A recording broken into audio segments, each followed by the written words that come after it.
ഹരേ കൃഷ്ണ. എല്ലാവർക്കും നമസ്കാരം. ഗുരുവായൂരപ്പൻ്റെ ഒരു ദിവസത്തെ ഉച്ചപൂജ അലങ്കാരമായിരുന്നു മോഹിനി. മോഹിനിയെപ്പറ്റി അറിയാത്തവർക്കായിട്ടാണ് ഞാൻ ഈ കഥയോടെ പറയുന്നത്. മഹാവിഷ്ണുവിൻ്റെ ഏക സ്ത്രീ അവതാരമാണ് മോഹിനി. പാലാഴി മഥനത്തിന് ശേഷം അസുരന്മാർ അമൃത് സ്വന്തമാക്കി.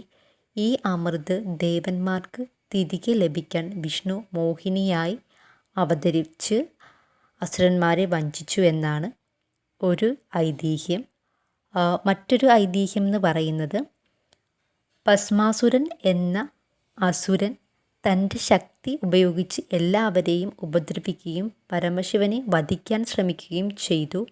അപ്പോൾ ഭസ്മാസുരനെ വധിക്കുന്നതിനായി വിഷ്ണു മോഹിനിയായി അവതരിച്ചു എന്നും പറയുന്നുണ്ട്.